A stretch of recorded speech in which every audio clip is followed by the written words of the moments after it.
Chazel, anak, halika na't kumain. Pinaghanda kita ng itlog at prutas. Mga paborito mo to, oh. Halika na, kumain ka na habang mainit pa. Ma, ilang beses ko bang sasabihin? Carbs ay kalaban. Gusto mo bang mawalan ako ng followers? Anak, mas mahalaga ang kalusugan mo kaysa sa likes. Hindi mo kailangan magpagutom para na magmukhang fit. Tignan mo yung sarili mo sa salamin. Ang payat-payat mo na nga eh. Wala ka nang kalaman-laman.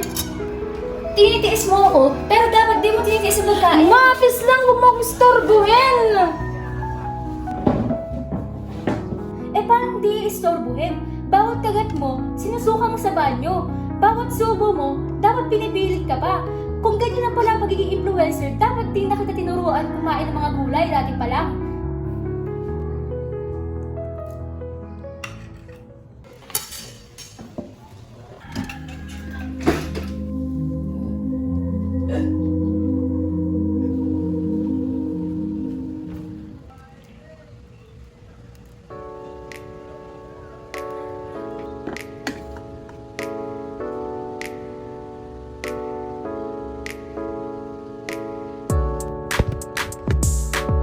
Hi besties! Your skin queen is back! Makeup tutorial while fasting. Of course, walang kain. Siyempre, ganda lang tayo.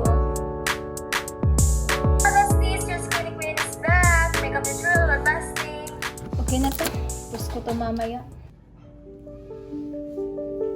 Maalis na ako! Ingat, anak.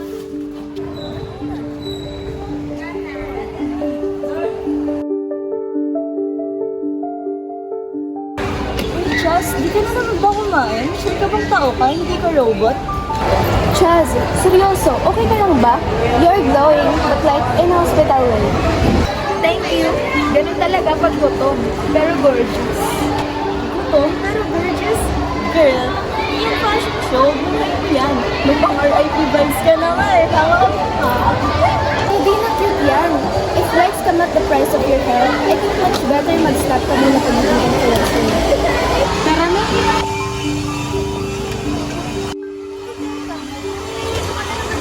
Kumain ka kasi kahit kung may sinasabi ko sa'yo, ayaw mo maniwala.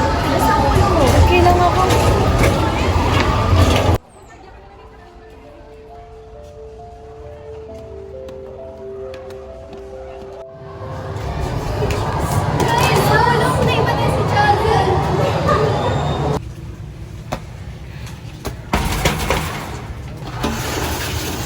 Anak, ano nangyari sa'yo? Ba't namumutla ka?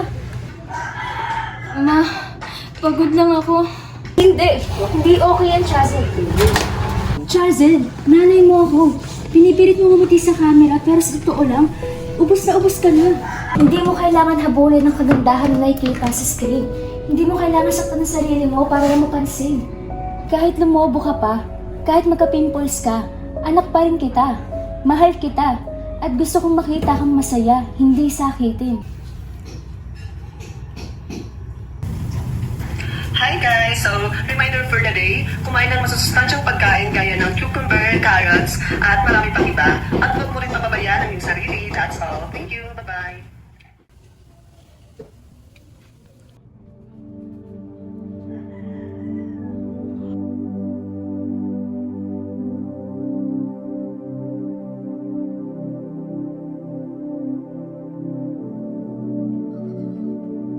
Hi guys! So ngayon kasama natin si Chazel na dating skinny ngayon ay pretty.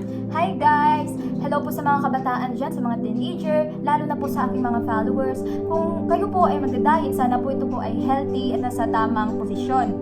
At gusto ko lang naman po sabihin na nakatulong po si Kuya Jan po sa akin sa pagbabalik ko po sa aking pagiging healthy po. So ayun guys, di ba? Narinig naman ang sinabi ni Chazel na dapat ay nasa tamang pagda-diet kayo at kumain kayo ng mga masusustansyang pagkain gaya ng gulay at prutas. At huwag nyo rin pababayaan yung sarili dahil kapag mas malusog ang pangangatawan ay mas nagiging maganda. Tanggap ko naman na nagkamali ako, oo, naging masama ako sa inyong paningin, at least sa huli, may natutunan ako. At hindi rin mawala ang aking number one supporter, syempre, si Mama. Kung hindi dahil sa kanya, hindi ako babalik sa ganito. Ako ang number one fan ng anak ko. Hindi lang siya maganda, malusog pa. Yes po. Yes, that's... At shoutout sa mga nanonood dyan at hanggang sa huli, maraming salamat po. Dati, ang goal niya, lumiit. Ngayon, ang goal niya, lumakas. And guess what? Mas madami siyang views ngayon kahit walang makeup. Ano raw? Kumakain na siya ng kanin? Oo sis, kanin, hindi filter. Yung dating hindi makalunok ng broccoli, ngayon, #1 veggie queen.